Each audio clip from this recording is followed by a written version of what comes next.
Sa video na ito, pag-uusapan natin ang ilang mga sikat na artista sa Pilipinas na umano'y kinulam. Pero bago yan, kung bago pa kayo dito sa ating channel, huwag kalimutan na mag-subscribe. Una sa ating listahan, si Glydel Mercado. Noong Enero 2023, personal na ibinunyag ni Glydel Mercado sa isang press conference na muntik na siyang mamatay dahil umano sa kulam. Ayon sa kanya, bigla siyang nawala ng ganang kumain, nakaranas na matinding palpitation at labis na pumayat sa loob lamang na maikling panahon. Dahil walang nakitang sakit ang mga doktor, nagpasya siyang humingi ng tulong sa isang faith healer o albularyo. Doon umano nalaman ng aktres na isang kamag-anak na hindi niya napagbigyan ng kahilingan ang pinaniniwalaang nagpakulam sa kanya. Sabi ko, anong nagawa ko sa kanila? Parang kung tinutulungan ko lang nga sila financially, sabi ko kung ano man, ate, kung ano man yung nagawa ko, kung ano man yung nararamdaman yung galit na gusto niya galit sa akin, patawarin niyo ako. Bagamat walang siyentipikong ebidensyang nagpapatunay sa naturang pahayag, sinabi ni Glydel na bumuti ang kanyang kalagayan matapos siyang sumailalim sa tradisyonal na pagpapagamot. Derek Ramsey. Lumabas ang isyong ito noong November 2025 matapos magsalita ang kanyang estranged wife na si Derek Ramsey ukol sa kanilang hiwalayan at sa umano'y pangangaliwa ng aktor. Inihayag ni Ellen Adarna sa kanyang Instagram stories na sinisi umano ni Derek ang kanyang pangangaliwa sa kulam. Ayon kay Ellen, naniniwala si Derek na pinakulam siya ng isa niyang dating kasintahan.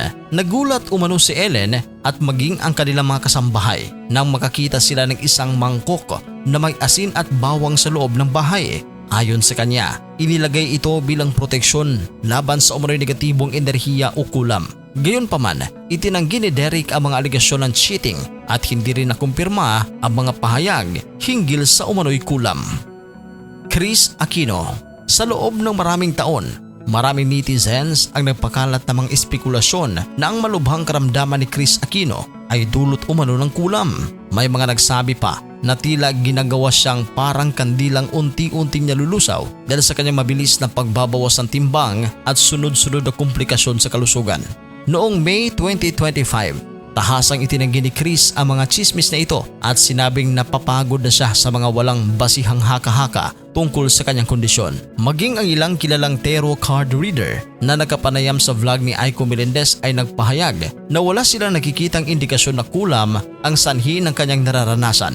Sa medical side, lumalabas na si Chris Aquino ay dumanas na maraming autoimmune diseases kabilang ng lupus, rheumatoid arthritis, Churg-Strauss syndrome at fibromyalgia. Ang mga karamdamang ito ay nangangailangan ng masusing gamutan, regular na konsultasyon sa mga espesyalista at patuloy na medikal na pangangalaga.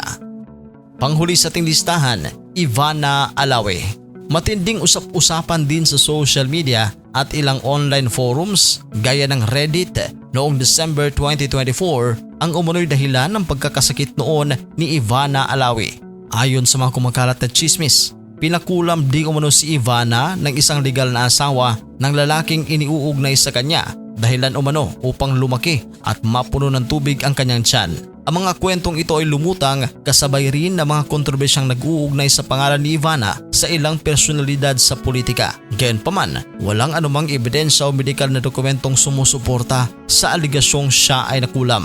Sa katunayan, lumabas sa kanyang medical examination na siya ay mayroong polycystic ovary syndrome o PCOS, isang kondisyon na maaaring magdulot ng iba't ibang komplikasyon sa reproductive system.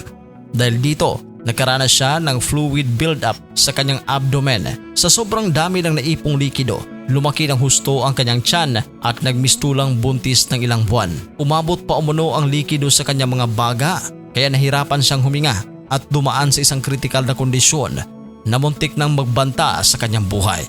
Sa ngayon, nananatiling walang matibay na ebidensya na kulam ang dahilan ng kanyang karamdaman at mas pinaniniwalaang ito ay bunga ng isang seryosong medikal na kondisyon. Sino ba sa kanila ang sa tingin mo ay totoong kinulam? At isa pa, naniniwala ka ba sa kulam? I-comment ang iyong reaksyon sa ating comment section. At sa mga hindi pa nakapag-subscribe, huwag kalimutan na mag-subscribe sa ating channel.